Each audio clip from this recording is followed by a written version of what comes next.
at that age, you're kind of into what's going on around you. And street racing had been happening for a really long time. It flipped the car culture upside down for JDM in particular. Like, hold on, like, you need to show every single detail from like the bottom of his legs up to the top of his face. Specific movie series that did do it right, that was Christopher Nolan's Dark Knight. Oh, dude. That one he did. Oh my gosh. It almost becomes fake, where it didn't seem as real as the original.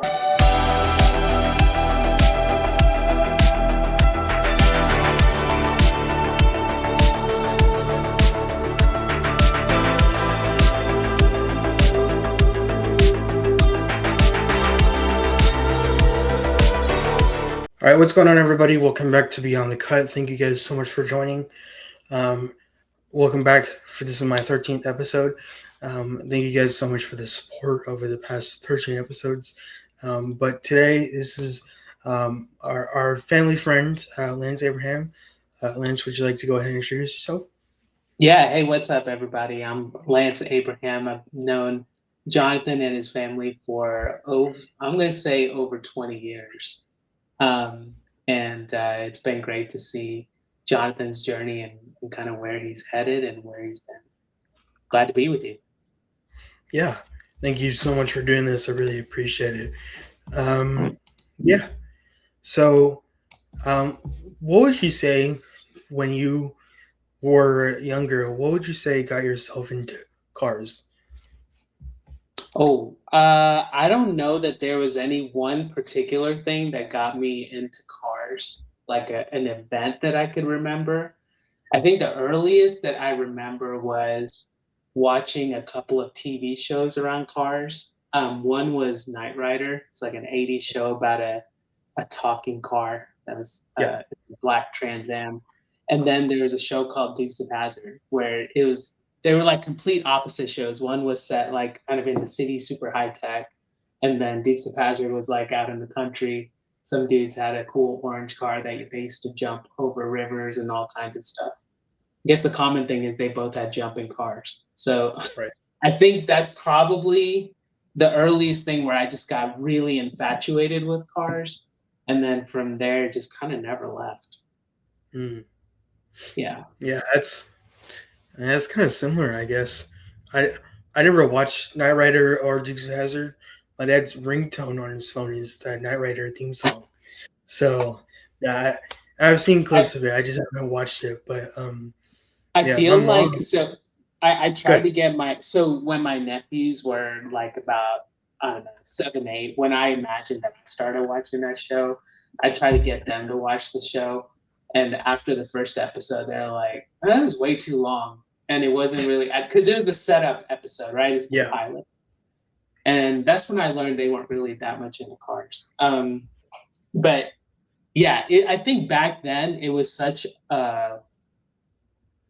like it was so futuristic and it was so cool. And if you liked cars at all, you know, the other show was called the A-Team. I don't know if you've heard of that. It was and it was like around like a group of military guys that drove around in a really cool looking van.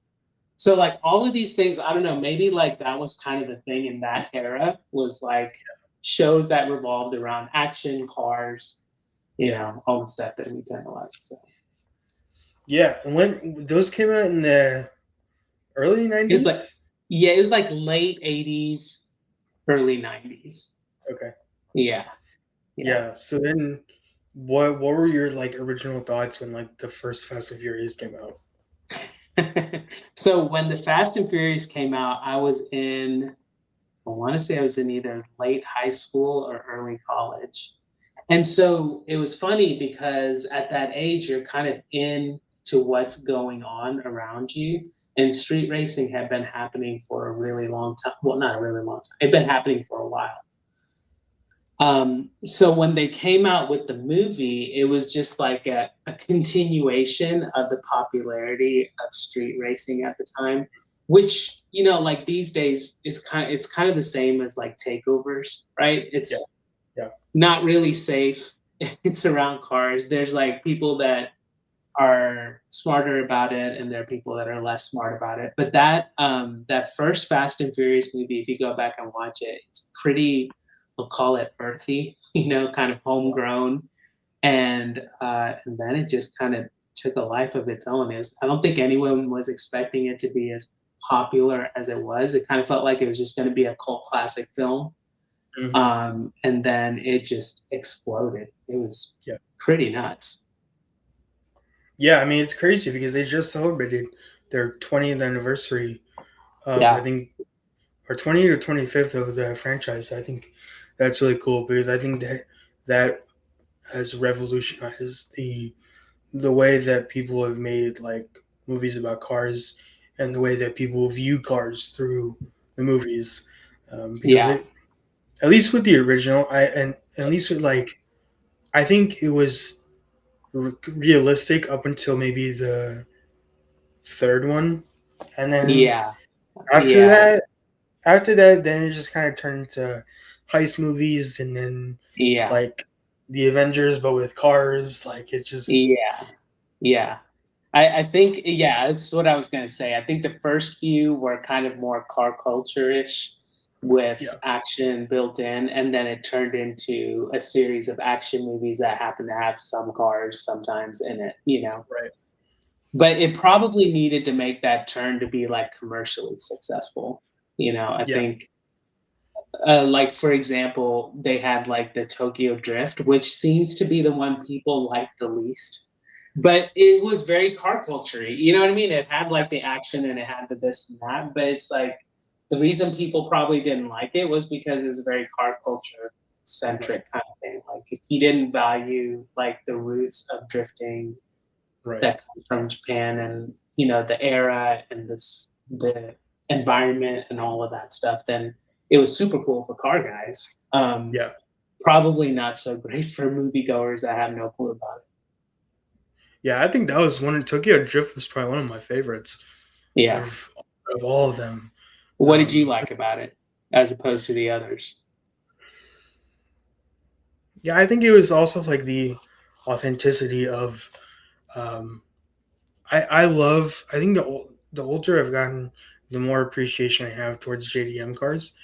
Yeah, Um, I think when I was younger, I was just like American Muscle is like I still to this day love American Muscle for I love sure. it too. Yeah. But I think when I was younger, I was just like I didn't understand the hype behind like the Skylines, the Supras, the Mm, RX-7s. Like I never understood that. But as I've gotten older and I've seen a bunch of these cars at car meets or in movies, yeah, and actually because I really didn't start watching them until I was like maybe 14 or 15. So as I got into that college age, I'm just like these cars are so sick, and I'm like I would love yeah. to own either like a Supra or Skyline. So And I was thinking, and I'm going to quickly look this up.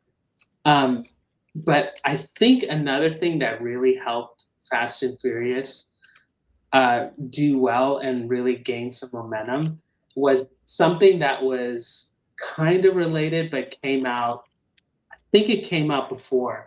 There's this video game called Gran Turismo, mhm, and it was on PlayStation. And so when you were, it kind of reminded me when you're talking about valuing JDM cars, because we didn't really know about JDM cars until Gran Turismo came along, and mhm, then suddenly you were opened up to this whole world of yeah, Skylines and Evos and STIs and this and all this stuff that we didn't get here stateside, but we were winning races with them and we were trying to get them and we were customizing them on the video game and this and right, that. And so when Fast and Furious kind of arrived on the scene, it was like it was really cool to see those cars that you were spending so much time racing suddenly yeah, like movie characters were driving them, right, and it did such it flipped the car culture upside down for JDM in particular. I right, remember when that I think that movie it looked like that movie came out around 97. So that was like Gran Turismo came out in 97, and mhm, it looks like Fast and Furious came out in 2001. Well, in '97, that was almost the last year of the Toyota Supra that Vin Diesel drove. And I remember that because I was in college and I loved the Supra, and they could not give those cars away. You could get like crazy discounts on them. And then it was after that movie, it just so happened they stopped production of that Supra in '98. And then the movie came out in '01. And then from '01, you can just see the trend line for the values of those cars, just that and the RX-7 and, you know, all of those JDM cars just started to take a turn. So I happened to get the RX-7 right as it was starting to go up. But the Supra they had already taken off. The NSX was like, which is another favorite from that era. Like you could get those cars for like 18 grand. And now they're six-figure cars, you know? It's like, yeah, the movie franchise did a lot for that part of car culture. Yeah, I think that's cool, at least for car collectors, because you know, like you, because you've owned the RX-7. I'm sure that the Yeah, value is gone very high, but it has, but it's cool if you bought all that stuff before it went crazy. But if you're a car guy, like now I can't get them. Like yeah, they're too expensive. They're crazy. yeah, So it's kind of a double-edged sword, but yeah, it is yeah, what it is. yeah. Have you seen the Gran Turismo movie? I have. I really Yeah, like that movie. yeah. I think that was another one that I don't know that it got a lot of commercial success, but I just watched it because it was streaming. I was like, let me just see it, and I ended up really enjoying the movie. Do you know what it's called? I'm just curious. Oh, the Gran Turismo movie. Oh, are you Oh, talking about the video game or the movie? the movie. Oh yeah, yeah. So the movie was where they had the guy. They brought a bunch of contestants from the video games, Mhm. like a tournament, and then they put them in real cars, right? Yeah, yeah. Yeah, yeah. That was a So really enjoyable movie. I thought, at least box office wise, I think it performed as well as I thought it was going to, Oh, because okay. it only did about 122 million, and their budget was 60 million. So they doubled it. Yeah. So I don't know um, movie economics, but that seems pretty good. yeah, no, it's pretty good. It came out in 2023, so um, I just feel like some movies nowadays, you know, some movies are successful and the others are not. Even though when you watch them, you know, the story is not necessarily as good as the other ones that are doing successful. For Yeah. example, there was a movie called Project Hail Mary that just came out a few months ago, Yeah. and I saw the trailer of it, and I was just like, I'm not gonna go watch this because I'm fairly selective with the movies that I go pay to watch in theaters. And Mm. to my surprise, that movie has done over $700 million in box office, and Oh I'm just wow. like, I don't understand why. Because my That's parents the went, Ryan Gosling movie, right? yep, yeah, my Okay. parents went to go watch that, and they were just like, it just felt like it was dragging on. I'm like, I could have told you that before you spent money on that, but yeah, it's definitely interesting to see the How can you tell from a trailer that a movie's gonna drag? That is a good question. I just think if it's already been done before, Mm. because it's just like another space sci-fi film, and I think I like Ryan Gosling, but I just think he's not handed the best roles, and so Mm. and a lot of the times what I've seen is that they don't write his character well enough, Mm. and so if that is the case, it's kind of down to the writers of it, because like he was in the Barbie movie, and that movie did, I want to say, $1.2 billion in box office. Oh And wow. yeah, I watched that movie with my sisters. I absolutely hated that movie. Um, I think Ryan Gosling was the only good part of that movie, and Oh, that's no because kidding. of the way that they wrote him in his character. Um, but you know, especially if it's already been done before, and it's just like, you know, like the sci-fi genre, or like um, I guess like superhero movies or action. it can have, because it's been around for 2 decades, or these types of films have been around for so long, you can kind of get the general idea of what the story is going to look like. And so, even from Yeah. just watching the trailer, and also some of these newer movies, I think have way too much CGI. I think it's kind of overkill.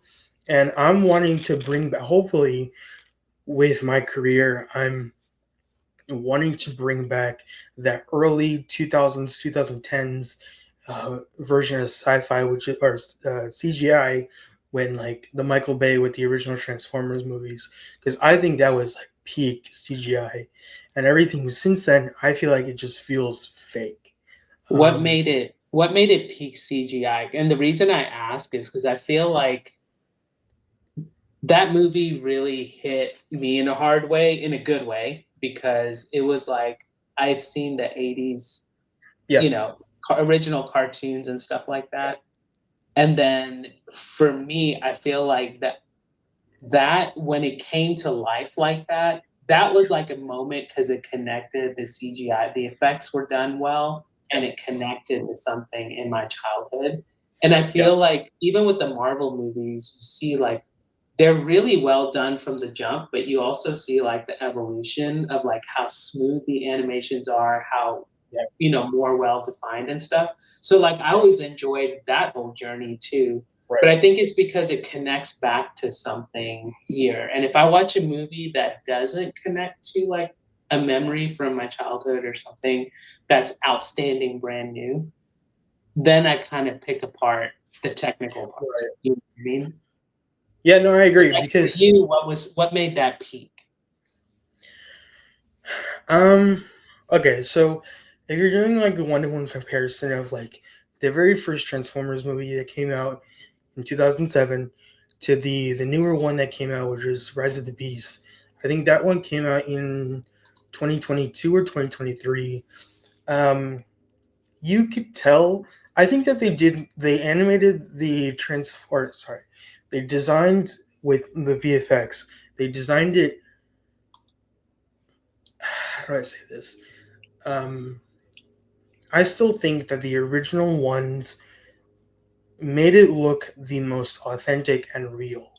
Um, I feel like they had some good aspects of it in the newer one, Rise of the Beast, but I just think, like what you're saying, they were able to bring, the OG show to life, and I think that the way that they designed and they uh, produced with the CGI, uh, when all the Transformers were transforming from their vehicle form to their actual form.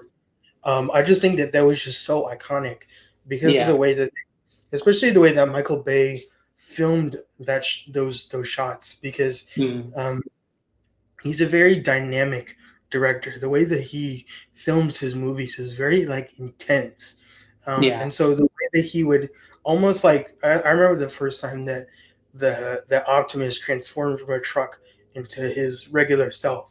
It was almost like they did this Yeah. 360 and You then never forget that. yeah, Yeah. exactly. It's like this Yeah. slow motion to see, like, hold on, like you need to show every single detail from like the bottom of his legs up to the top of his Yeah. face, and then to when he stooped down to the sandwich wiki and was talking to them. That felt real, as Yeah. opposed to like I always wanted them to make a movie after watching all of them about the war on Cybertron. Like I always Mm. wanted them to make a movie on it, but then they did, and it was an animated movie. I don't know if you've Mm. seen that. It was Transformers One. That one was. I will say though, as much as I wasn't a big fan of the animation style and the way that I wish that they had done that movie live action, but the story Mm. was very well done. And Mm. I think that was the only thing that kind of stood out to me from that film. Yeah. Um, Because that was one of the things for me on the Michael Bay movies that was a little bit of a letdown was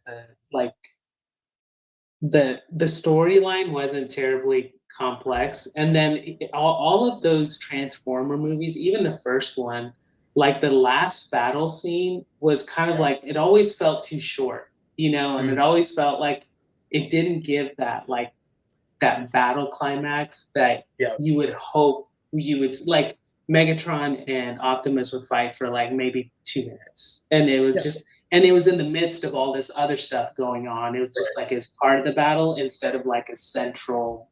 Yeah, Oh, this is going down. You know. yeah.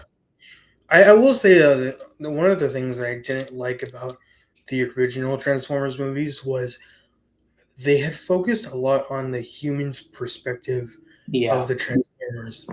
Yeah. Now thinking back, I did somewhat appreciate that. However, I just wish that they would solely focus on the Transformers, their origin story, why they're here on Earth, Yeah. without Yeah. without having to deal with all the humans nonsense. Like Yeah. they're Yeah.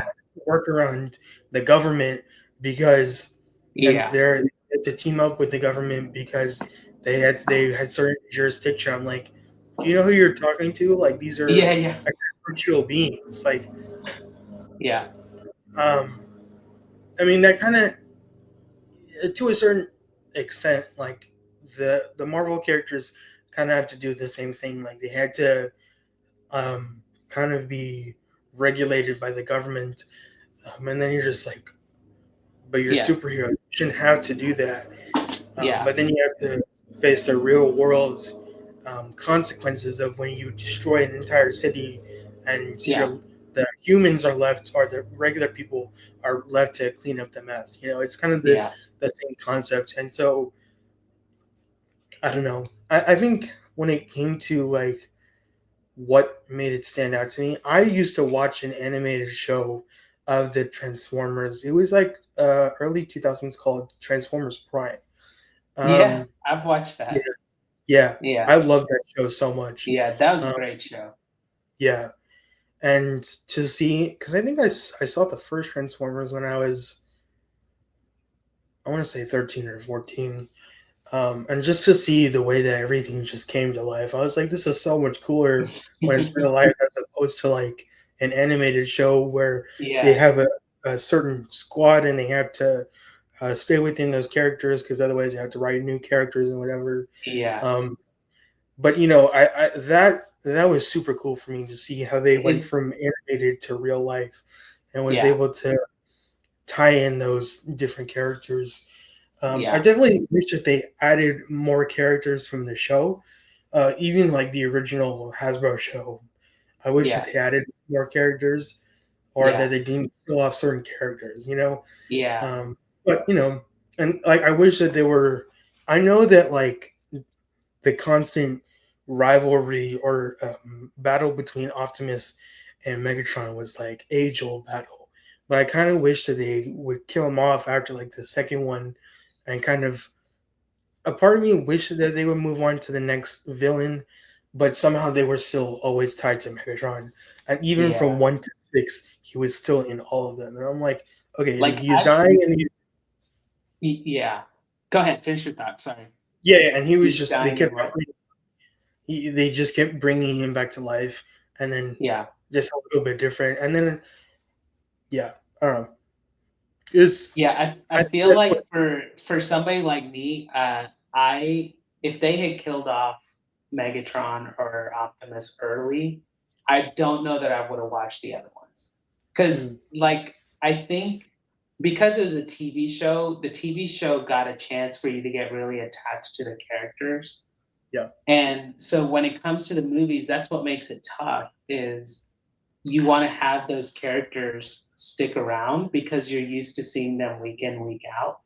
yeah, And there's so much inside of that um, inside of that franchise that's like how do you I mean it should be movies for decades, you know what I right, mean, because there's right, so much there, but like this two central figures, like even in the animated series when they brought like the next generation on, it kind of didn't hit the same way yeah, just because the central characters weren't there. And that was one of the things that I really liked about what they did with the Marvel series or the cinematic universe, at least with the first 20 films, yeah, was you always like through the post-credit scenes, through the mixing and like they layered things on, and these characters were like a constant presence, whether they were main characters or whether they were like peripheral characters.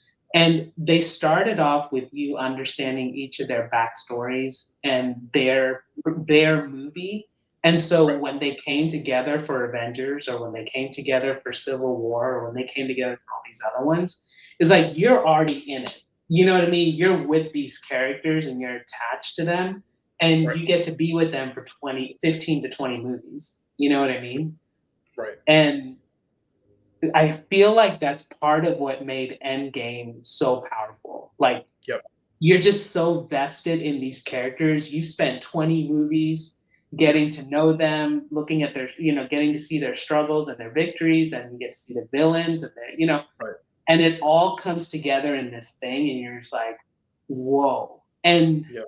like, I feel like what, because I love Batman too, and I love Superman too, and I feel like what DC, where they fell flat, is they didn't take the time to build that Yeah. relationship. They tried to cram it all into one movie, and you're like, oh, this feels like the Batman versus Superman. Like, that should have been the eighth or ninth movie.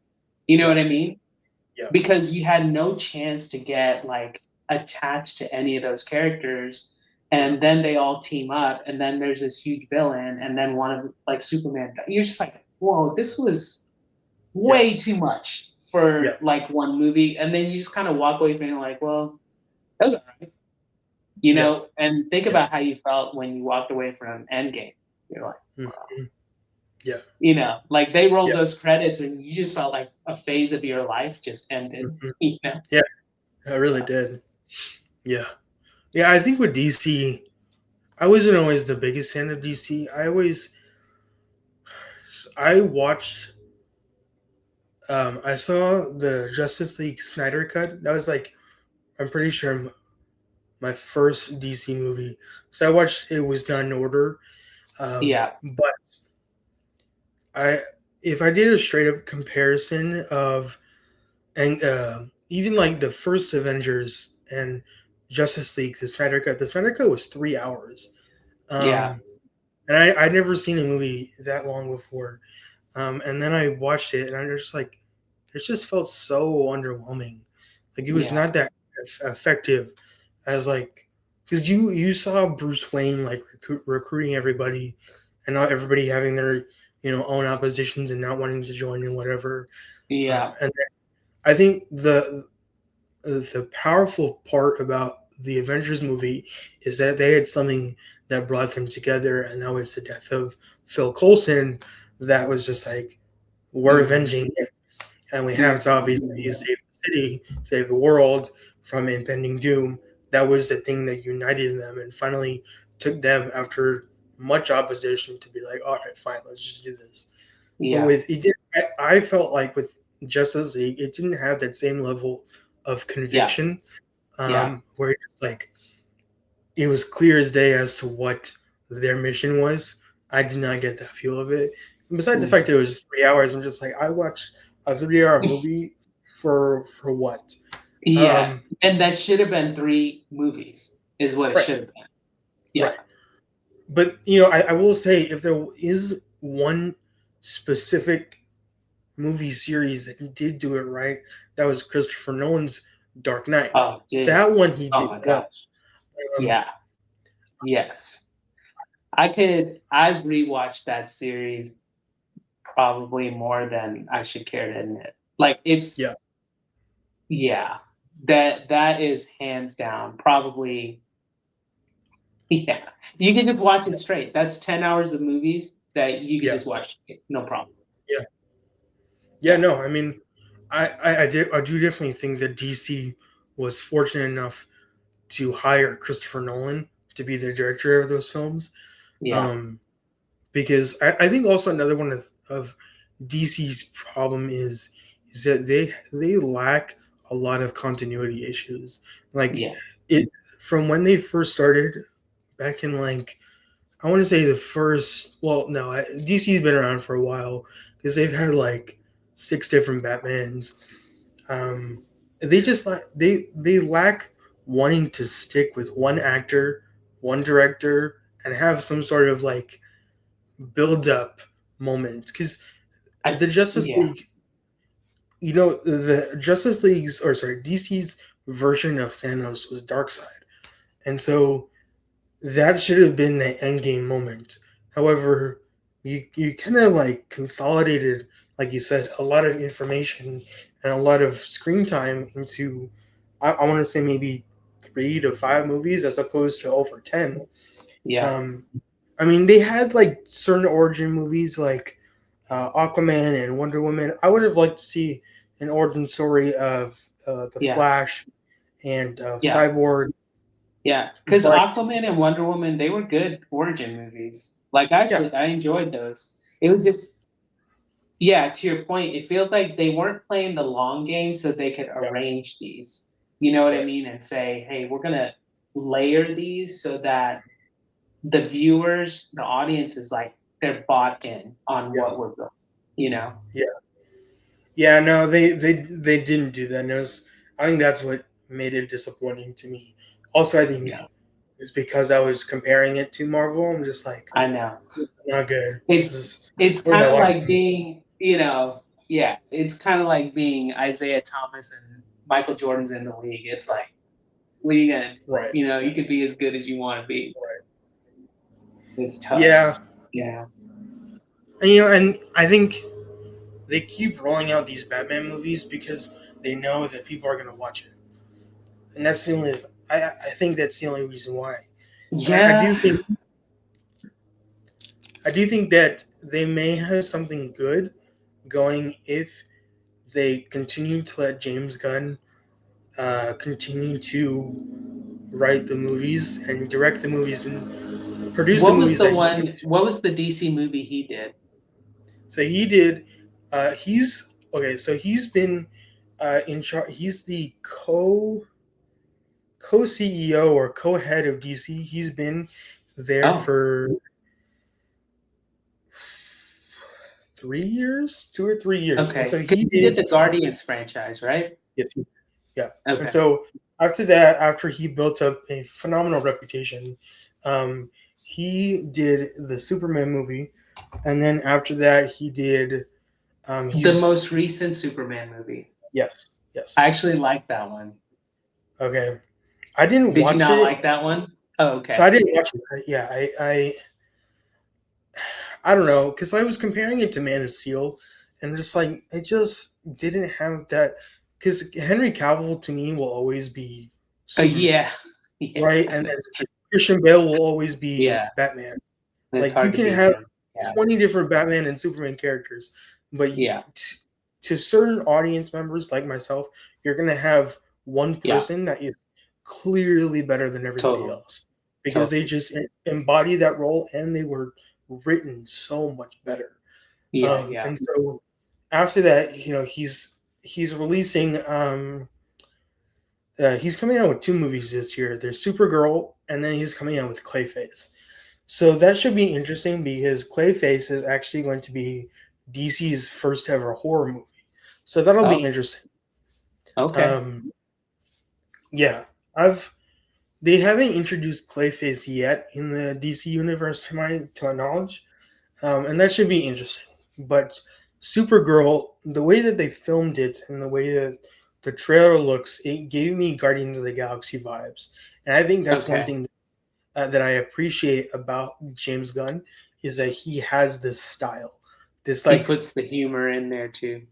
he does, but I think it's like he ties in this like old school, um, I guess, style on his filmmaking, where you have these older elements, we have these cool spaceships.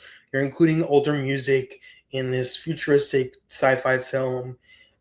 You still have great storytelling. I think one thing I appreciate about him is the fact that he doesn't sacrifice production quality with good writing. Mm, 'Cause I think that's what a lot of major studios have suffered with, mm, or sorry, struggled with. And I yeah. think that's a part of the reason as to why movies nowadays between Marvel and DC, people are kind of getting this like the term is superhero fatigue, where it's just like, Mm, okay, we've seen this kind of over and over again.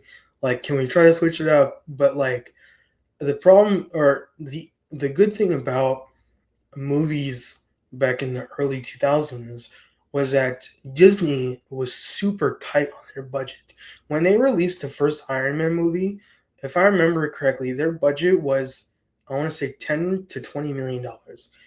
And Mm. their budget for, if you compare that to Avengers Endgame, their budget for Endgame was 350 million dollars.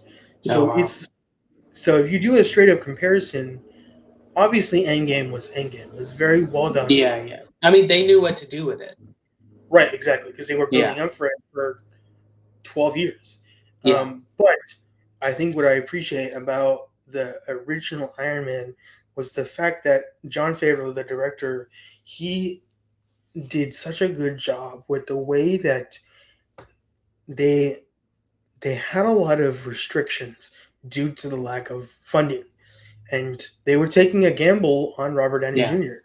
yeah, because of his criminal yeah. history. He had been coming out of his own thing. Yeah, Right, so they were taking a pretty big gamble taking him on, and so because they had to make more with less, I think that's what made it so successful. And if yeah, not for that film, the MCU would not exist. yeah. People Probably have not. said that for 20 But years.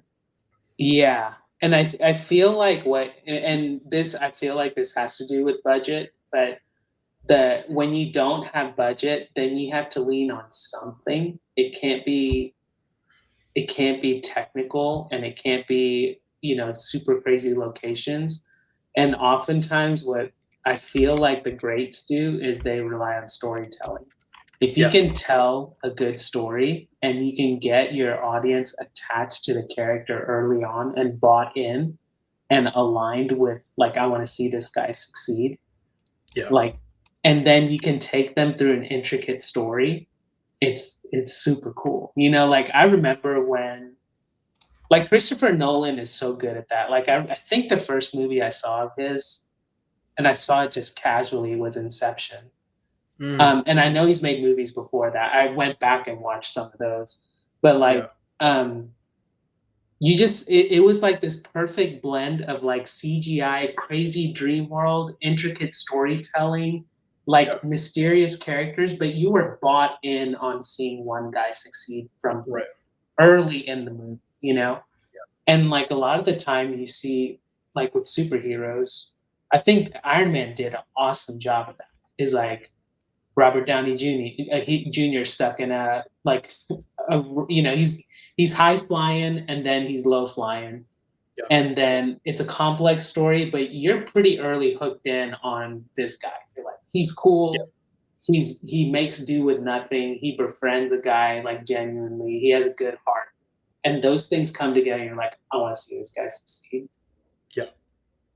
Yeah, no, I agree because I just feel like that's what's been such the downfall of Hollywood and just movies in general is the fact that people have to accommodate everybody's feelings and emotions and how they want certain movies to be. And back when the original Iron Man came out back in 2007, I mean, they were probably in production in 2005, 2006. There was not as such, there, like social media kind of really didn't exist.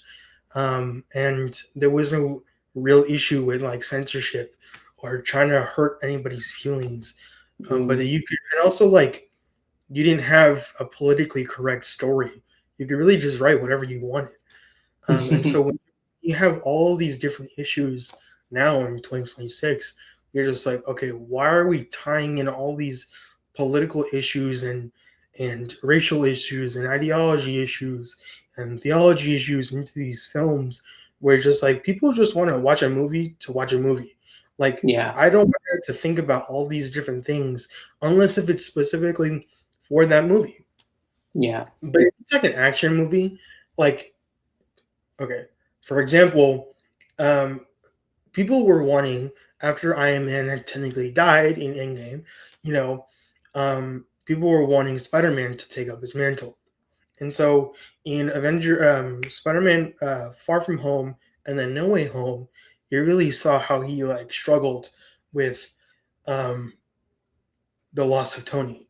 And Yeah. so after that, they tried to bring in another character who was comic book accurate. Who was Her name is Riri Williams, and um, she was a black girl who was also very smart. She was a high school kid. However,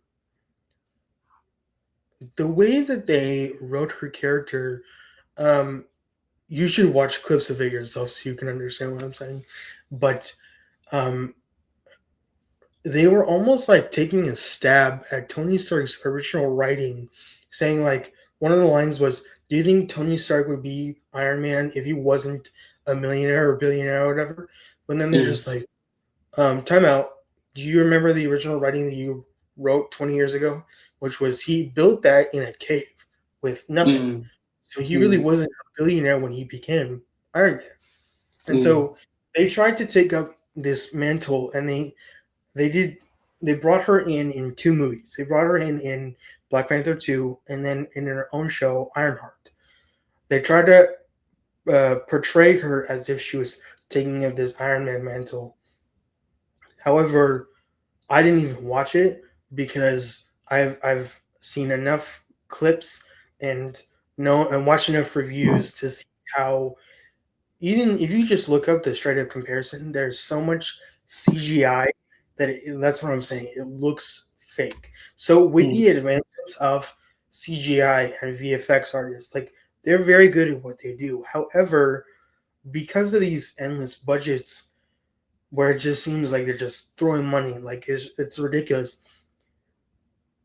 They're just like, let's just do as much as we can, and with that, it almost becomes fake, Yeah. where it didn't seem as real as the original Iron Man, where he was piecing on his suit and they were drilling in the bits to his arm and his leg and his Yeah. faceplate came on. Like the Yeah. detail is not there. Yeah. So The same thing is, so what I'm hearing you say, and I agree with it, is with big budgets, they're trying to wow you with yeah, technical components, and they're kind of shorting on the story yeah, and the cinematography and like the art of making a movie and drawing an audience in.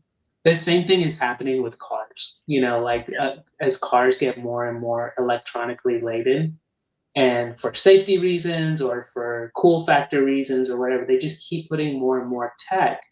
And what guys who like to drive are having a hard time with is the that gets put out has a lot of cool convenience and safety features, but it loses the enjoyment of the drive. right, Like the basics aren't there. Like the steering yeah, doesn't feel that great, and the power delivery isn't the same. The car is too heavy to feel like it can do it. In the quest for all this technical wow, yeah, they yeah, kind of lost. The core of what it is has degraded. right. Yeah, no, I agree. I think with cars, it's just become kind of depressing to be like a car enthusiast now, because I'm finally at this point where me and other Gen Z kids are like, okay, you know, we're adults now. We can go out and buy cars. I feel like I wouldn't even want to buy like a 2026 car because I'm Mhm. not happy with like any of these designs. And it to me, it just feels like a bunch of the OG, like within the past 20 to 30 years of car designers. I just feel like they're all on strike, and they're just, I don't know who they are or if they got fired or retired or whatever, but the designers of these cars nowadays, between BMW, Mercedes, Audi, um, you name it, these car brands are not as peak as it was back in like the early 2000s, 2010s. Like it just doesn't hit anymore. These cars with all these EV regulations and like, personally, I want to hear the roar of a car. Like that's all I want to hear. It Yeah. has to have a good exhaust. It has a handle wall. When I put my foot to the floor, I want it to launch. And with an EV, yes, you can still do that. However, like you said, I want to hear it. If I can't Yeah. hear it and I can't feel the responsiveness of the car, if I can't, get the quick shifting of it, and that I mean they're not even making manuals anymore. Like car Yeah. enthusiasts, they like the manuals. If I could physically drive a manual, I would drive a manual. Yeah. Um, but it's the fact that they're going away with that, and honestly they're not listening to the community, and they're it's not even like the community itself, they're not even listening to their target audience, like who is actually buying their products. They're not even listening to them anymore because they just want to design whatever they want to design. For example, the Ferrari Luce that just came out, if you I hate that car so much because a $640,000 MSRP for an electric Ferrari is absolutely insane. People were saying if you slapped a Toyota sticker on there, it'd be worth $40,000. I Mhm. mean, and people would probably buy that because it looks like to me like the electric version of the Prius, like just uglier and with a $640,000 MSRP. Like that's crazy. So I don't know. It's to me, I'm like 2020, 2021 is kind of when cars to me kind of just started going downhill real fast. Now there are Yeah. still a few good ones. I still think that car makers like GM and Porsche, um, some car makers they still got it right, but some German car brands, they are very lost, and they have to listen.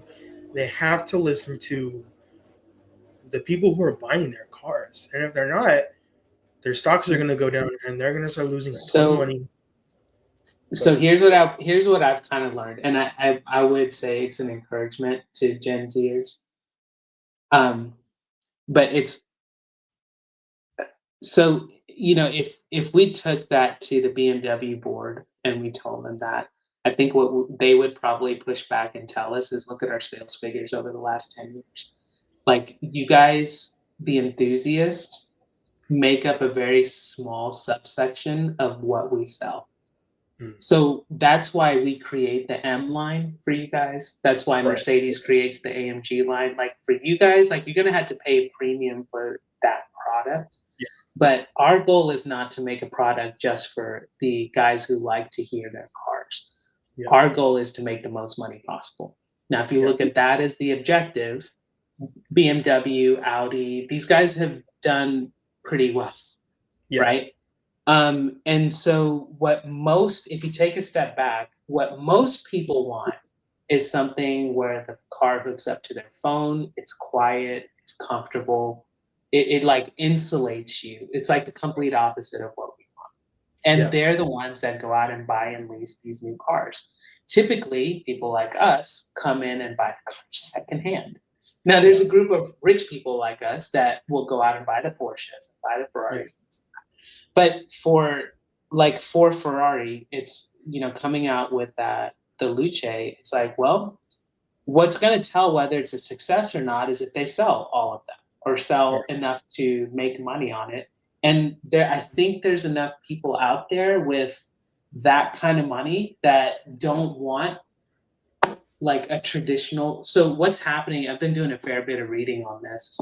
That Luce had kind of sparked a bunch of articles around it and perspectives. And what the companies are saying is, we're trying to expand our audience. Like we know you guys are here, the ones who like our sports cars. You guys will keep buying and yada yada. But if we want to make more money, we've got to expand. That's why Porsche built an SUV, yeah, right? And that's why they built a four door. I mean, they didn't just stick with sports cars, because when they just stuck with sports cars, they were borderline bankrupt when it was just the enthusiasts and the tinkerers that were buying cars. When they really started making money is when they came out with the Cayenne, the Macan, mm, Panamera to a lesser degree. But and BMW and Audi and all these guys are trying to do the same thing. They're trying to But that's why they keep bringing, like back in the day, if you were buying a Mercedes, you were pretty much you bought an S class or an E class or the convertible. Like you just got to make the money to buy one. And then Yeah. they introduced the C class. And then they introduced the A class. They kept going down market. Why? It's cheapening the brand, so to speak, but it's also bringing new people in. So their idea is, hey, if I can get you in on a C class when you're 25, 30 and you like the car, you're probably going to be a Mercedes. You're going to gravitate towards Mercedes the rest of your life. Mhm. So while we may not like where all this stuff is going, from a business, if you're on the other side of the fence as a Right. business, you're like, yeah, I hear what you're saying, but we're making money. The other Yeah. thing is like I used to be like I am just like the same way in terms of I like hearing the rumble of V8. I like the JDN stuff and this and that. But I will say like these new cars, um, like they're more technically competent, you know? Yeah. And I would say that in certain ways, like the EVs and stuff, while they're not particularly my style, if I had a daily commute, I would totally get one. It's Mm. like so easy to live with. I don't have to worry about it almost serves me. You know what I Yeah. mean? Where I'm used to serving the car, making Mhm. sure this is done, that's done. Yeah. Every time I go for a drive, is everything up to snuff and all of that. So I feel like there's a role for this new stuff. Um, if you're willing to give it space to kind of be its own thing, Yeah. and it's kind of you get to a point with cars where you kind of like just appreciate it for what it is. Not, Mhm. most cars are not going to be for you and me, but they didn't make most cars for you and me. They're trying to cover a huge audience. So it's for somebody. And Yeah. you'll see some of them that are commercial flops just because they didn't appeal to anybody. Right. But most of them appeal to a certain kind of person, you know. Um, yeah. So, but I was gonna say the good news for Gen Zers is like, hey, if you don't like the new stuff that's out, there's always old stuff out there you can buy. Yeah. It'll cost Yeah. a lot less money, and there are probably people within a certain radius of where you live that will service that car. Yeah. You Yeah. know? Like I drive my newest car is a 2009, and most of my cars come from the 90s. Mm. So, and it's That's like, probably a good year you got them from. yeah, and that's just because that's what floats my boat. I like T-tops, I like sunroofs, I like old school needles and like Yeah. speedometer needles, and I'm not big on digital displays, and I like exhaust noises, I like turbos, I like noisy car. That's kind of my jam. So, Mm. um, I have the choice to go out and buy those cars. It may involve a little more work to own them, but that's what I'm saying. Like, you could have one of those, and then you can have an EV that you don't have to worry about at all. Yeah. You know.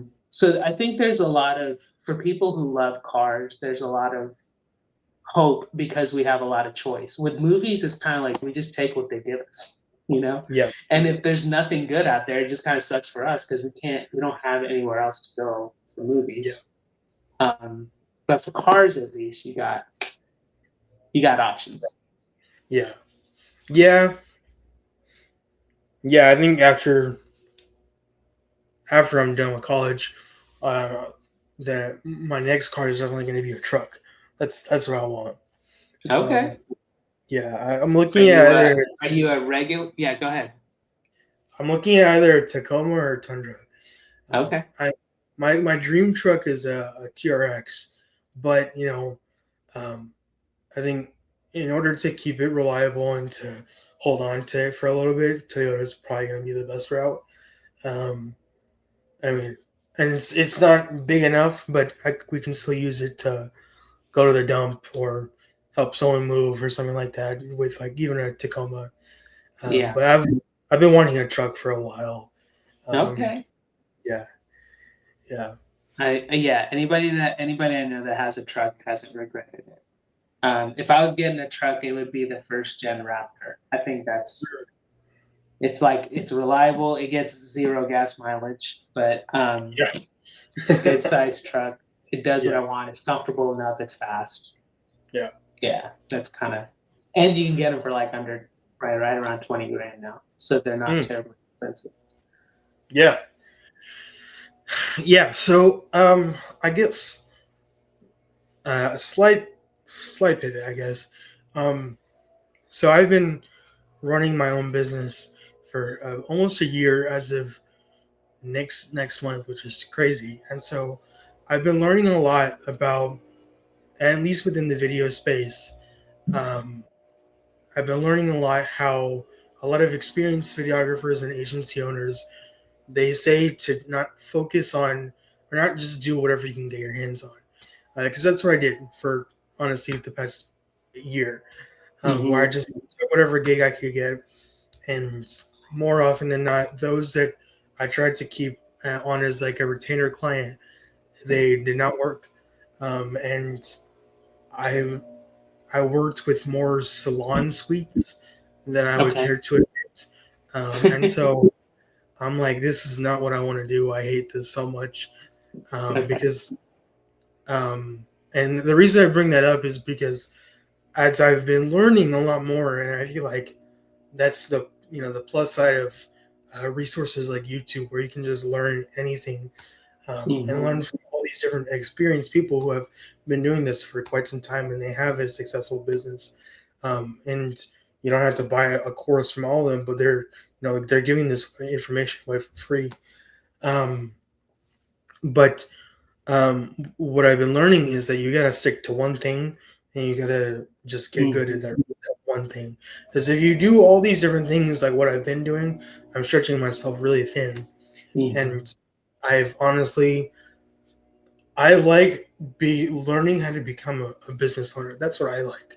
I like learning about how to delegate work, and learning how to wanting to learn how to scale. This is the same thing with like my production company and my film career have kind of gone hand in hand a little bit, because as I've been producing short films and different documentary projects, I've been running my business in addition to that. But I'm wanting to continue doing that. However, I've been figuring out the niche side of owning a business, because you can't just do whatever you want. I mean, you can, but it's gonna suck. Yeah. So I've been doing a lot of research, and also something that like I'd really enjoy, because I do not enjoy working with hairstylists, or salon suites. It's kind of sucked. Um, but obviously, working with them has given me a lot of experience, and I'm thankful for that. But I think more than that, it's kind of helped me understand what I don't want, and what I'm okay with, and what I'm actually passionate about, and what I want to start being able to really start a business from. Because I feel like the past year I've kind of been on like, what how much can I learn while I'm still in school and while I'm still operating this business. I think starting my business while still in school, even for the remainder, when I started it last year for 2 years of just being in school, has been probably the best thing, so that I am still able to do that with the security of being at home, and living under my parents' roof, and being able to go to different shoots, learn, get paid for a few one-off projects. That's been great, and it's definitely served its purpose, especially since I haven't been able to find just part-time work within the past year of being in school. Like it's been terrible just trying to find Mm-hmm. part-time work, and so Okay. definitely my business has helped a lot, but at least for those one-off paychecks. But I'm pivoting more towards the automotive space, because that's, I think, where my true passion is. Um, but also, I do also kind of want to keep this at a realistic level. As much as I would love to pursue my passions for the rest of my life, I still have to be able to pay off my student loans. I still have to be able to support myself and a future family. These are Sure. things that learning and praying about for the past uh, year. And so wanting to dive a lot deeper into the automotive videography space has been something I've been thinking about and praying about because I just, as far as I can remember, all I could remember is I've always been interested in cars, and especially because I've developed this passion and skill for videography and production from pre to post, and being able to, I know people that I would love to outsource to, and be able to help them out, and then being able to grow that and scale, and vice versa. But um, I guess within this space, learning how to market myself is kind of a bit of a challenge because what I've been learning is, yeah, at least starting out, you have to start out by going to a few different car shows, collecting footage, enough footage to just create some simple reels, and then um, be able to put that on your social medias and your website, and then being able to reach out to people at car shows and be like, hey, I'd love to do a video for you, or yeah, then being able to um, reach out to like dealerships and garages and all, because all these places I think require social media content. I Sure. think because I think all businesses, the way that the 21st century is right now, the best way to leverage your business is with social media. So that's kind of where I come in, hopefully, where I can utilize my skills to help other businesses, because I've been helping businesses build up their social media platforms, but I feel like now I'm kind of wanting to do this a lot more specialized. And so I guess I just wanted to hear your overall thoughts because this isn't something that I've just like come up with. This is something I've been thinking about and praying about for a while, and Yeah. a lot of research on. And there's obviously a lot more to learn, a lot more research to be done. But I'm this is kind of what I wanted my summer to look like, I guess, before I go into my senior year, because come next spring, I'm graduating with my bachelor's. Now, my plan A when I first started college was to be able to run my business full time as soon as I graduate. However, I quickly learned after not being able to land clients and retainer clients that running a business like that was not sustainable right off the bat of right out of getting out of college. And Hmm. so what's been recommended to me and advised to me is learning how to do that on the side in addition to getting a full-time job with the degree that I got, and then being able to build that up. And in the event that I can run that business full-time and it is a sustainable income, I'm going to do that.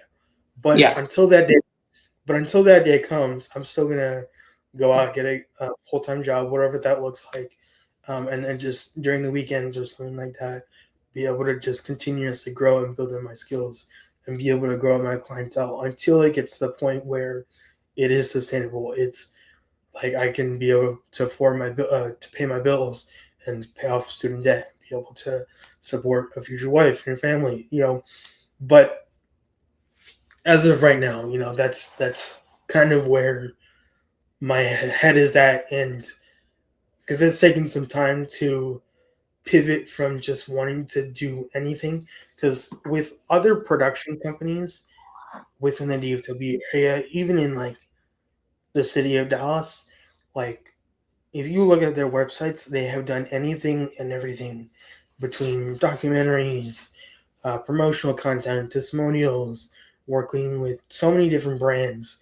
And I'm just like, okay, you guys are like all over the place. Is there something in particular that you guys are specializing in? And they specialize in everything. So I'm like, okay, I'd prefer to focus on one area. And if that one area is one thing, and I really boil down the past 21 years of my life with the one thing that I love to do and has remained a constant in my life, constant passion is cars. So, and I know that there is a market for it. It's just finding the right people to connect with, and who do they know and who they know to help me along with that journey. Because I know it's going to take some time. I'm not expecting that by the time I graduate next spring, this is going to be on back to plan A. I'm anticipating that I will have to have a backup plan, and this is just something that I'll run on the side until it becomes a full time thing. So, Okay. So what is that's a lot of great background. I'm glad you told that story. I guess I'm wondering like where do you think I can help? Are you looking to see if it's the right decision to have a job and that on the side versus starting with a business? Or are you looking for insight on something else? both. Because I think at this point, the dream is to run the business full time. However, as my family likes to tell me a lot, I have to be realistic, and I totally agree. I've learned that the hard way. Yeah. Um, but with being realistic, I have to kind of like, how can I improve myself and do everything that I can by getting internships, getting any certifications to make myself more marketable, to get a part-time job or full-time job, either while still in school, and then being able to grow this slowly over time. Because it's realistically, it may happen in a year, but it may not. Yeah. Um, so what can I do on my end to make sure I'm doing everything that I can? But Yeah. I feel like okay, so this conversation might go beyond the podcast, but generally speaking, I do favor the approach of having something steady while you work on building the dream. And the reason I say that is because you want to be in a position of strength when you're making decisions. yeah, So when you're desperate for just income to put bread on the table, you'll make business decisions that aren't really healthy for you. And then if a couple of years down the road, your business is going to be in a place where you're like, man, I didn't think it would turn into this. mm, Where if you have your needs met and you're building a business deliberately and you can afford to go slow and you can afford for the process to play out because you're not lacking for bread, yeah, then you can make much more clear and definitive decisions that stay within vision. Okay. Now, when we talk about getting your needs met, that doesn't necessarily have to be a job. Like, I know you don't like doing the nail salon stuff, yeah, but if if that's become a steady stream of income for you, yeah, and you can live off of that and then some, then the good news is you can start charging. Now because you're starting to build a little niche. It might be a niche you don't want, right? yeah, But because it's your business, you can build out that niche and then hand it off to somebody to run. You mm, still own the business and the business line, but you don't yeah, have to do work. You just oversee it to make sure, hey, this reflects my company well, right? okay, So let's say, and I'm using simple math here, you charge a nail salon $1,000 to do, 6 months worth of work or a month worth of work. $1,000 a month, they get a couple of reels and whatever. Okay. Then what you can go do is look for somebody that will do that same work for $700. And so then now you don't have to go to the nail salon, put the reel together, do all this and all that for something you don't really like, but you still pocket through, and it still becomes a business line that can grow. So now your job is to grow the business line rather than doing nail salon visits, yeah, right? Okay, so that's option one is the traditional go get a job, do this on the side. Option two is, hey, you kind of already have something that's starting to grow. I know you don't mm-hmm, like the subject matter, but that doesn't mean you can't keep it. That just means you can delegate it, right? And mm-hmm, then you can capture the money for your business mm-hmm, and then have it grow out. Because what if it becomes, I'm exaggerating, what if it becomes $1 million business line? Well, you're not going to be feel as bad about nail salons because you Yeah, don't yeah, care. You know, you can have a team of people that can work it, and then you yeah, can, while you're working on growing the nail salon stuff, you can explore automotive. You can explore, and now you have a catalog. You know, and on the car stuff. So what? Here's how I would kind of walk through it with you is to say, okay, um, I don't like the idea of putting all your eggs in one basket. Okay, so but I do like narrowing it down. So instead of doing anything and everything other than automotive, what kind of sectors or industries or organizations do you feel like you would be more enthusiastic about? It may not be your huge passion or as much of a passion as automotive, but it's up there, like you like it, yeah, you know? yeah, So, for example, maybe it's nonprofit work, right? Maybe it's things around filmmaking, companies that make equipment, you know, companies that perform services. You're really interested and you nerd out over the technical details of a particular camera yeah, or, you know, a gyro rig or something like that, right? So there's probably going to be two or three areas where you feel high levels of interest. And then there's going to be stuff that you're just like, I just don't even want to touch that. hmm, And then there's going to be a layer of stuff that, like, if somebody paid me enough, I'd do that, but I'm not going yeah, to go pursue it, right? hmm. Okay, so um, what would you say? Automotive is one. What would occupy spaces two and three? Do you know off the bat, or would you have to think about it? I would probably say probably event coverage, Like and weddings and stuff, or it wouldn't just be weddings, but like either like quinceañeras, birthday parties, okay, um, just general event coverage. Um, and third one would probably be probably promotional videos. Um, I guess that's kind of tell broad. tell me about, yeah, that covers a lot of space. So what it promotional videos for what?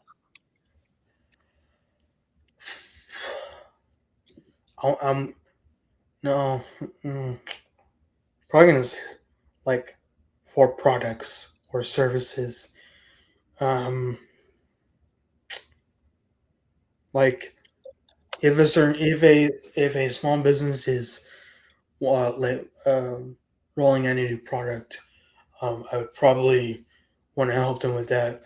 And I have to a certain extent before, or branching out from like the place that they've been working at and kind of doing their own thing.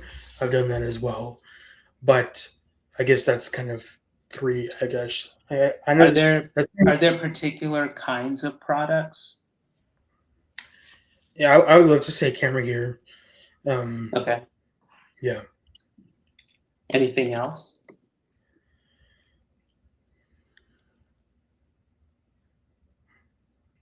I think that's the only thing that comes to mind. Okay. Um, okay, so that's a good. I had a couple. I feel like filmmaking should be in there just Yeah, because of what I know about you, because you're in the details of that enough, and you have enough of opinion around that. So you know those kind of things. Okay, so but it's not necessarily promotional unless one of your friends is doing some films. So Um, okay, so I'm going to add filmmaking, and that includes, you know, gear, storytelling, cinematography, you know, the art of filmmaking. yeah, Okay, so let's just take those for now. That list could change over time. And then you've got nail salons, which is kind of, would you say that you have a steady stream of business from that? Like you could grow no, that out and it could be, okay. So then we can take it off. If it's not a moneymaker for you, then okay. I did at one point, but those clients have fallen Yeah. off at least Have for a few they weeks. told you why? Has it just been like they didn't see the performance that they were hoping for? Well, okay. So the thing about and it's salon suites. So it's like hairstylists and not Okay. nail salons. So with salon suites and with hairstylists, um, the issue I was running into with actually both clients I worked with over the span of 10 months is the fact that they didn't have subjects to film, and so Mm. that was actually a pretty big issue. At least with my most recent client, he was um, a hairstylist, and so he would work with the high end Dallas community, but he wanted to start advertising for people who weren't necessarily in the wealthy end of the tax bracket. Mhm. But Mhm. the issue that he was running into is that he couldn't find subjects to film. So he would put out stories on Instagram saying, "If you're a model, just wanted to get your hair done, while we do like 1 to 3 reels, like DM me and I'll let you know and see if we can make that happen." That never happened. He never found anybody, and I think that was just such a big challenge because some people may not like to be on camera, um, and that was a pretty big issue, which is why that client kind of slowly ended out, and then kind of at the same time it was um, I was potentially in the works with a church, and they needed help with their social media, and then as time went on and I came up with a plan to help them consistently as a retainer client, and providing different options for them, what that would look like, they just completely ghosted me.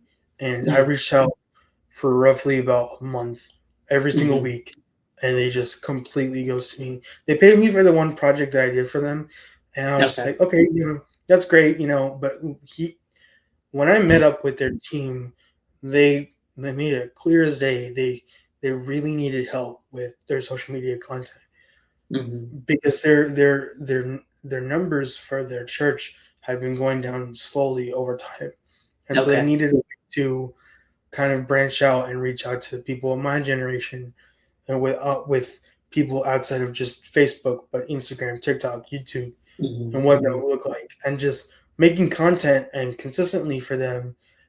I came up with the plan. I was ready to tell them of this plan and the other options I had for retainer projects.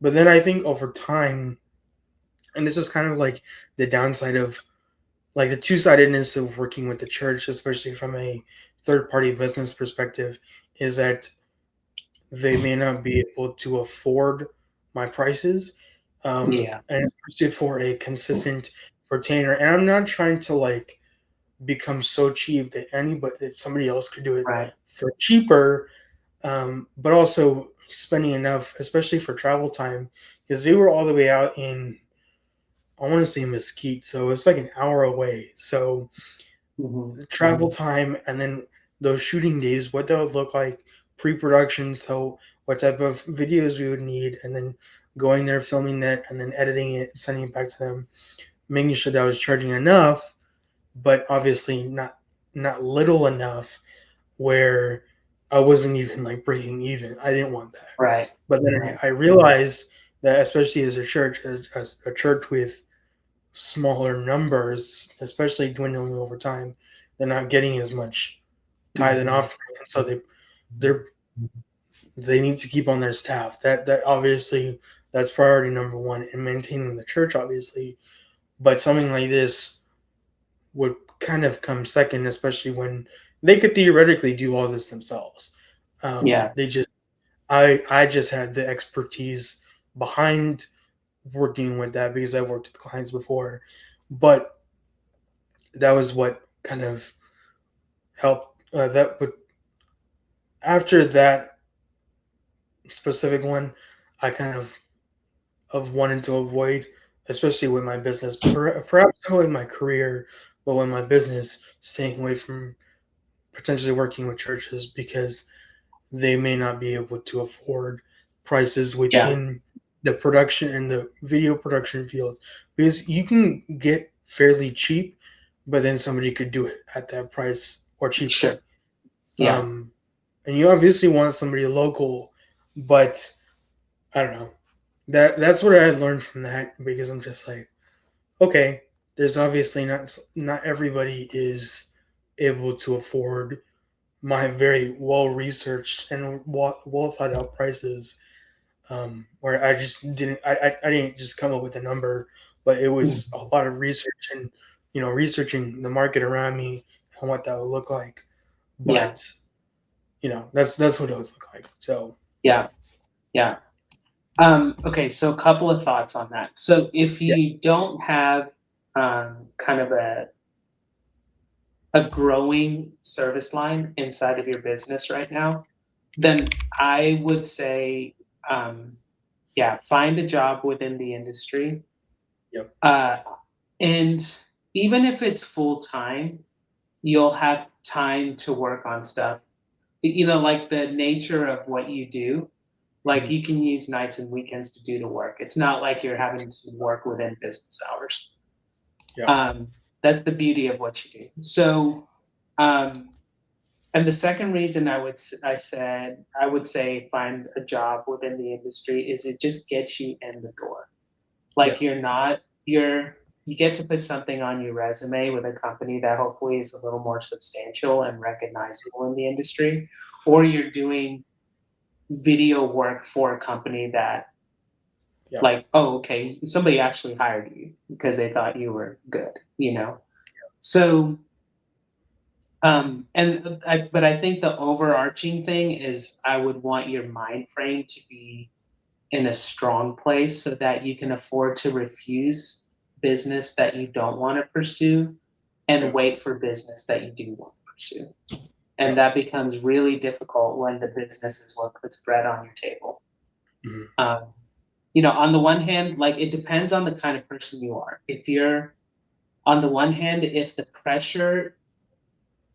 if you respond positively to the pressure and you just go get sales, and you yeah, can go get clients, that's one thing. I would be more inclined to say, hey, maybe you need the pressure to like jumpstart this thing and you don't have a plan B. If you don't yeah, respond well to the pressure and you make weak business choices because you just need cash, then I yeah, would say take care of your cash first and then pursue the other stuff, you know? mhm, Um, so then it becomes a matter of starting with, okay, what kind of person are you? Are you the kind of yeah, person that once the screws are down and the pressure is on, you can go get the business that you need to get and still say no to the other stuff and just wait until it happens? Or are you the kind of person that's like, no, I need to pay my loans, I need to do this and that, and whatever it takes, I'm just going to take whatever business I can get? Well, either approach is okay, but just it depends on how convicted about your direction you are. Because if you just take any business that comes along, at some point you're gonna have to refuse the business you don't want. And yeah, if you're good at that, great. If you're not good at that, then maybe build up what you want slowly so you don't have to say no to clients later. right, Um, and then I would look at how much money you need to survive and save a little bit, mhm, you know, and invest in your business. So yeah, that'll give you an idea of like, well, what kind of job do I need and how much time would that job take? right, I think as far as like the automotive, the event and the promotional, um, so I would say even in the just in the automotive space, let's just look at that. Uh, I feel like a lot of us, when we think of the automotive space, we think of, oh, I want to do stuff for Car and Driver, or I want to do stuff for, Jalopnik, or, Road and Track, or, these big things. There's mhm, so many automotive based businesses that are local that you could just walk up to and be like, hey, do you guys have a social media manager? Do you guys yeah, have a this? Do you have a video crew, that does your do you want to do podcasts? Like, are you guys doing something interesting enough that warrants that kind of coverage? Because you guys don't have to shoulder that burden, for X amount of month. Like, Mm-hmm. here's what we can provide for you, you know? Yeah. Um, and so I think there's, because even when I was doing car podcasts, man, it was so crazy how many local business. Now we didn't charge for podcasts because we were trying to get our podcast off the ground, right?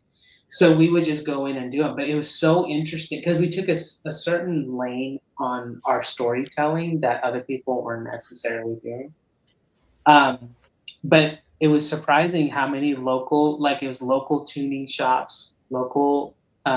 We focused on like service shops for particular cars we like. It's like the JDM stuff or the Yeah. muscle car stuff or whatever. Yeah. Um, and then you can talk to local owners of particular cars who tell you that. So the cool thing about that is whether or not you're making money, you're building a portfolio. Yeah. And when you build a portfolio, you could throw that stuff on YouTube and make a little bit of money off that, being a YouTube Yeah. creator, and who knows where that'll go.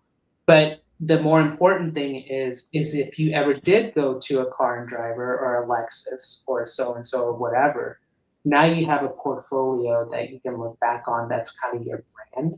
And Mm-hmm. then the client can choose whether they're going to buy into that portfolio instead of taking a chance on a kid that they've never heard. I Yeah. say kid because those guys will probably be 40, 50 years old, right? Yeah. So I think, um, but for you to be able to do that, you want to know that your needs are met, Yeah. you know, Yeah. and that helps you be clear about which companies you're going to call to do a project for them. You can Mm-hmm. afford to do it for cheap because you're trying to, a lot of a lot of companies when they're coming out with a new product, they'll start cheap until they build a rep and then they go up. So maybe Yeah. you do start cheap just to build a portfolio. So because that will give you access to the larger opportunities. Yeah. Um, and then work your way up. Like build a portfolio and then start reaching out to some more substantial local businesses. Yeah. You don't have to go nationwide. Like you can build a really healthy business. You live in one of the top cities in the US. Yeah. There's a lot of opportunity here between Dallas and Fort Worth. And then for you, like regional travel's easy. There's a pretty decent car culture in Houston, and Austin is where you go to drive. So Yeah. like there's plenty for you to be able to do within the state of Texas. And I think instead of focusing on the moonshot stuff right away, build your portfolio. Show them. Don't Yeah. tell them about what your work is. That you just show them. Like, just go to this channel, look through my library. Yeah. Yeah. Yeah. It's pretty much what I'm gonna try to be doing, which is Yeah. why there's a guy that I follow on Instagram. His name is the car video guy. He started a Okay. super easy name, but he started a. I don't know if you've heard of. It's kind of, I wouldn't call it a course, but it's called School, Skool.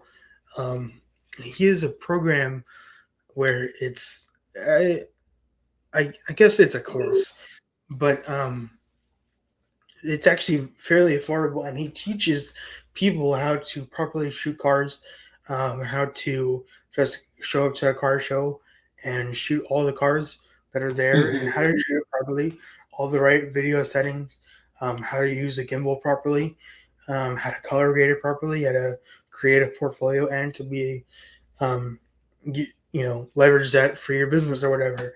So that, there are definitely a lot of resources out there that I've been trying to utilize, because and I'm trying to like model what my portfolio is going to look like based off of what his social media looks like, Uh-huh. because I think you have Instagram, TikTok, YouTube Shorts for all the short form content, so all the reels and all that stuff. But then you have for the longer form content, you have YouTube, Oh my gosh. and so Hold on one second.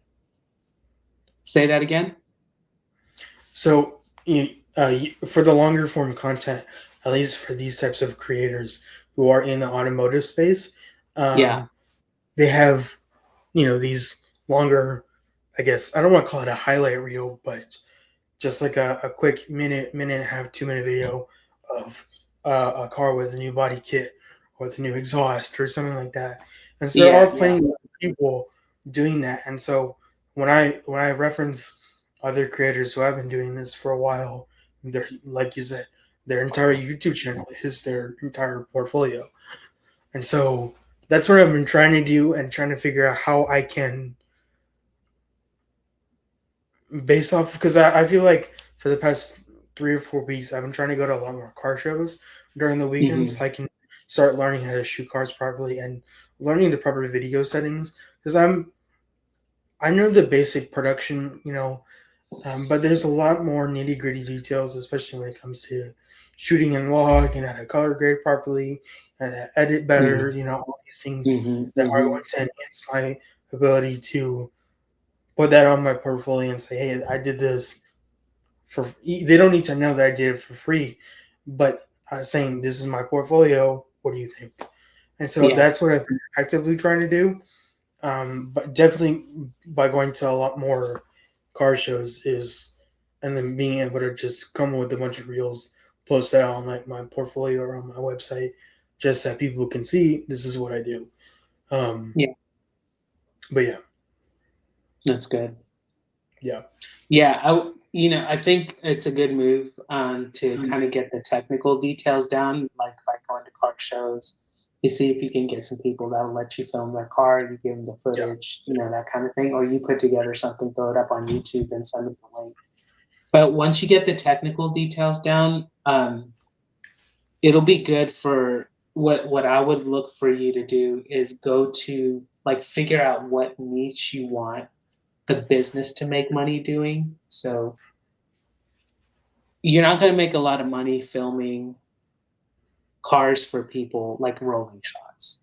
You know what I yeah, mean? It's like a lot of effort. You're going to have to drive out to the location. You're going to spend a couple yeah, hours shooting. You're going to drive back, and they'll probably pay you $150, right? yeah, Whereas you could spend that same time going to, for exaggeration's sake, going to Sewell and saying, I'm going to do, a series of videos for your dealership about your cars or your service or whatever you want to do.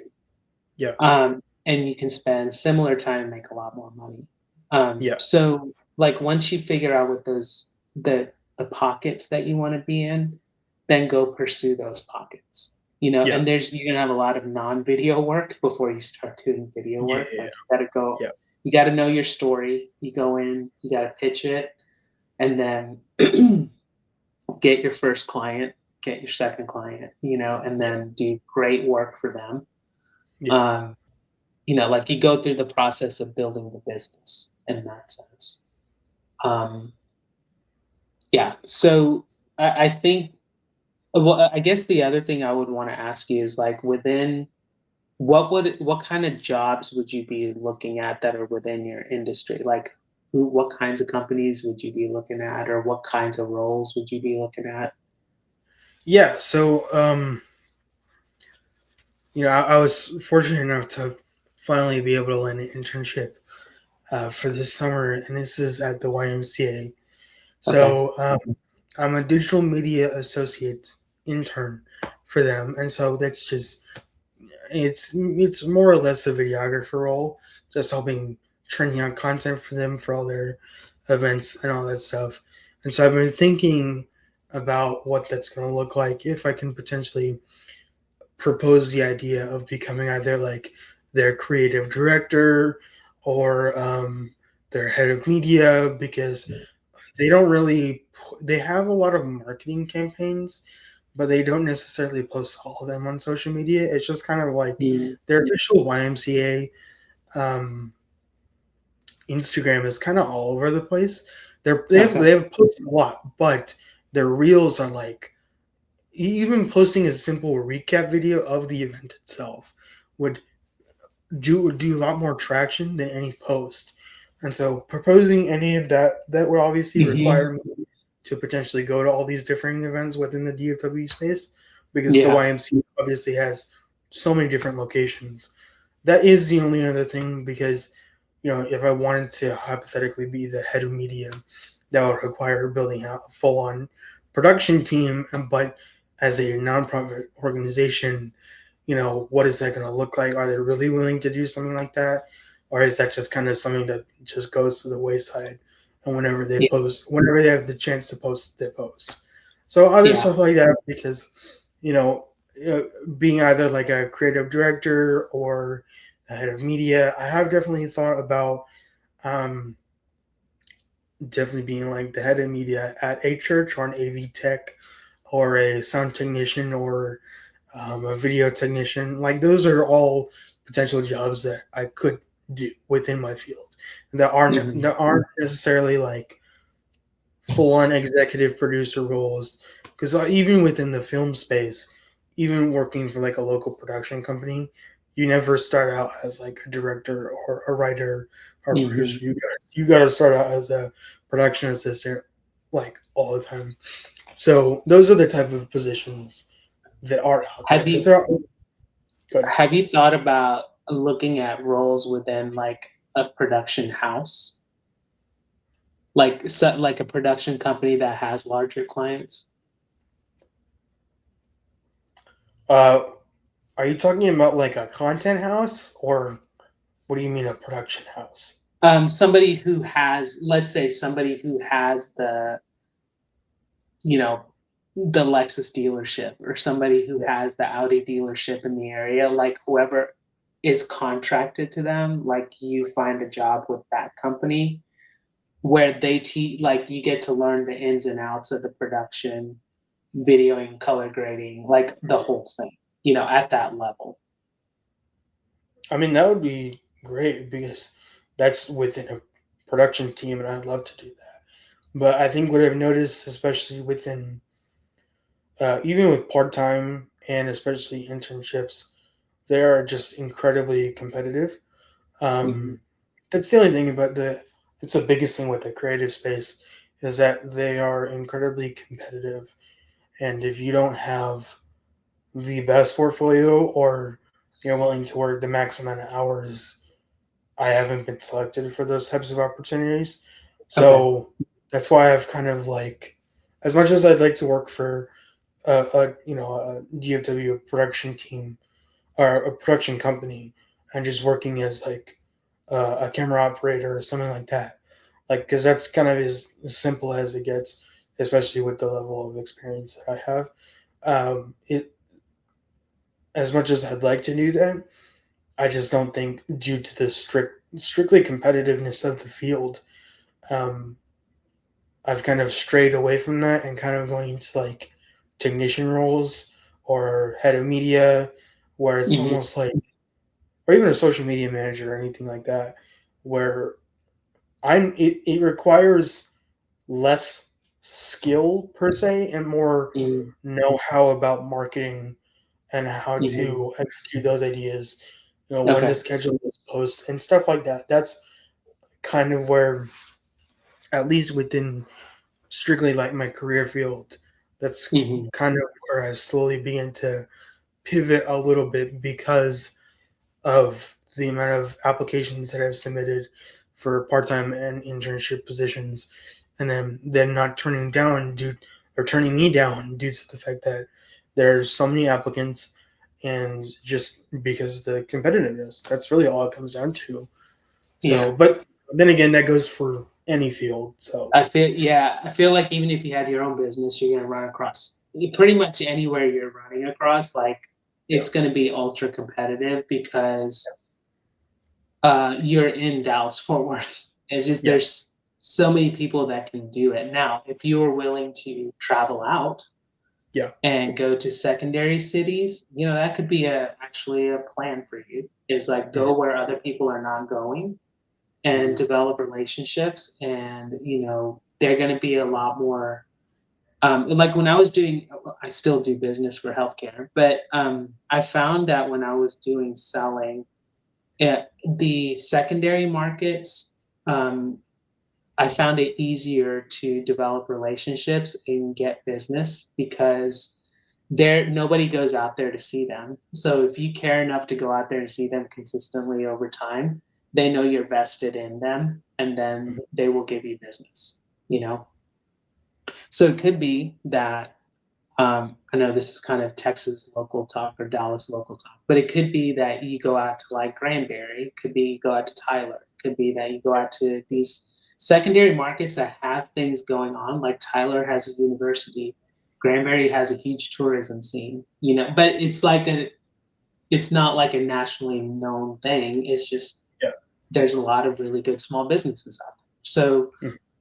and not, I don't know that a lot of huge production houses or social media managers are trying to go out there and develop a relationship. Mm-hmm. So that could be a plan of yours, but the idea is to find some kind of white space. Either it's your branding or the type of videos you put out, the locations you serve, or how you go about it.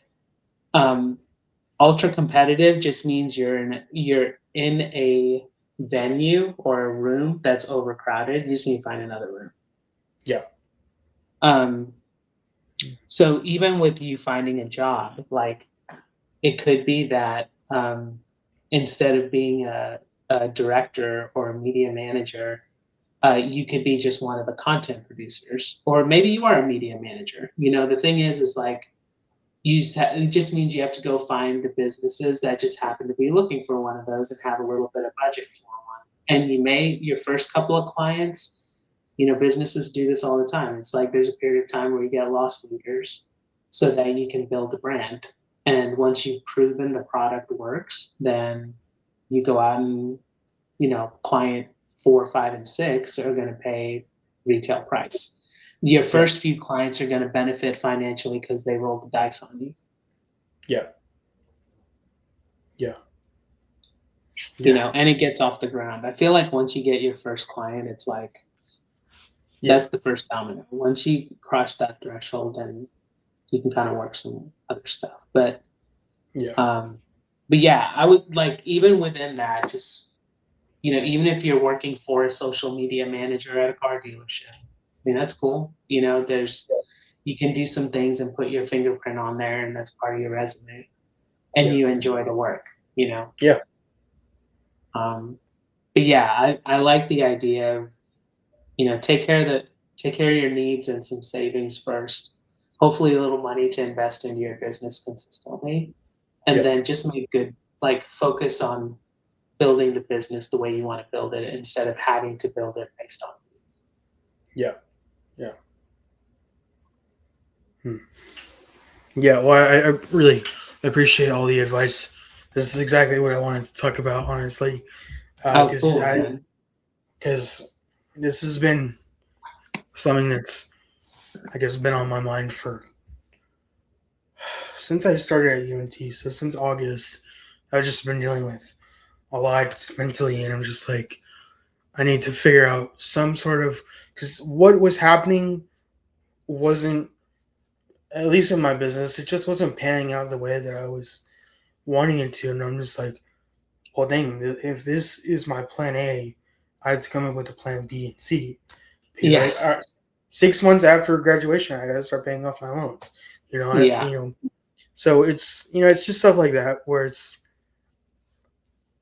I've had was unfortunately faced with, again, the harsh realities of adulting, and that yeah, I guess I wasn't prepared to see, when I hmm, first started college in 2023. But yeah, that I've been able to learn a lot from a lot of guidance counselors and career yeah, coaches and academic advisors, because I'm just like, this is still something I wanted to do, because I still wanted to be able to pursue this field, without yeah, having to feel like I wouldn't be able to get a job. So at one point, I was definitely considering switching up my major, but the way that my program was, especially as a transfer student, I walked in with half the credits, and so from typically with my program at UNT, they sprinkle in those major classes between freshman to senior year.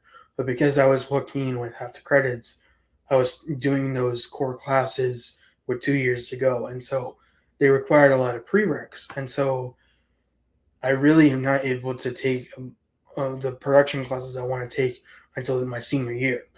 And so I'm hmm, like, is it really worth it for me to switch up when I'm finally able to take the classes I want to take. I mean, I talked to my parents about it, and they're just like, we agreed that it's just not worth it, and it's probably best to just finish it out. And if I really wanted to go back to school because I Yeah. can't find work, I can just go back to school and do something else. Yeah. Yeah. As of right now, I'm finishing it up because I was definitely questioning if I had made the right decision pursuing a creative field, because this is really unheard of in my entire family. Like, it's Yeah. never been done before. So it was definitely very intimidating and scary. Yeah. But I somehow knew I had this sense of peace. And oddly enough, that was the same week I heard back about my internship at the YMCA, where I just had this feeling that God would work all things out. I didn't know how or why. I just knew that I needed to trust Him. Yeah. I was okay. I'm gonna finish. I've never quit on anything like that before. I'm just like, I just have a feeling that this is where I'm supposed to be, and yeah. So thank you Yeah. again. Oh, of Um, course, man. It was great to talk to you. yeah.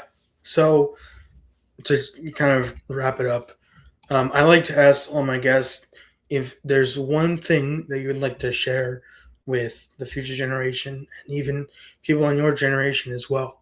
What's one nugget of wisdom that you would like to share with those people? Yeah. Okay. The thing that I would love to tell your generation is there's a lot in the world that's going to tell you that you're going to fail and that you're not going to make it, and the forces are against you, and the job market is against you, and like nothing is, it's really hard for you to work out. You're never going to have a house. You're never going to own things. You're never going to do this, that. Like, it's just the way that it's set up. And I'm telling you, like, this country is set up to where you can succeed if you can find a way to bring value. So, um, and it's not hopeless. Like, for example, like all the talk right now is around how AI is going to take jobs and this, that, and the other. And it's true, it's probably going to take some jobs. But whose jobs it's not going to take are the people who uh, figure out how to incorporate AI into the work they do. You know, and so become the most AI enabled person you know. Yeah. It's kind of like uh, back when I was graduating, they told us the same thing. They were like, the internet was coming out, and HTML and e-commerce and all that stuff was becoming the rage. They're like, oh, all these stores are going to go away, and this and that, and all these jobs are going to go away, and you're never going to make the same money that you were. It's like, no, dude, like this, you can find a way through all of it. Don't let all the messaging that's supposed to weigh you down keep you from doing the thing that you're really good at doing.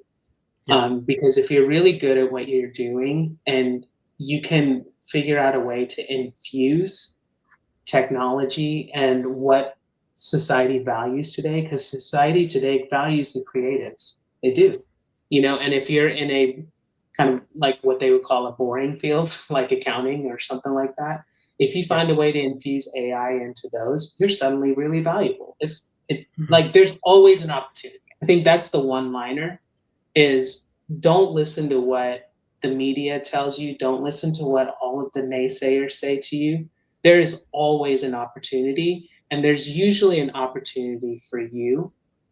Be one of the few that runs after the opportunity. And you do what you need to do in between now and when the opportunity strikes gold. Get a job, take care of your bills, do all of that stuff. But this country rewards those who chase the opportunity and understand what's going on. So don't start off thinking you're not going to make it. They've been telling us we're not going to make it for decades, and in the midst of all that, people make it. Mhm. That's good. That's good advice. Yeah. So, as I close, I like to close out every episode with a blessing to you guys, those that are watching. Um, and thank you guys so much for all the support. throughout the past 13 episodes. I've seen a lot more fruit from this than I've initially anticipated. I honestly didn't think that anybody was going to watch this, but we're close to surpassing, I think, 60,000 views Oh, across all my wow. podcasts. That's So, yeah. awesome, dude. Yeah. So, yeah. Thank you guys so much for all the support. It really means a lot. And to bless you guys as we close this out from number 624 to 26. May the Lord bless you and keep you. May the Lord make his face shine upon you and be gracious to you. And may the Lord lift up his countenance upon you and give you peace. Thank you guys so much for watching. Thank you for all the support again. Make sure to like and subscribe. Please share this with your friends. And yeah, thank you so much for watching. Have a blessed rest of your day.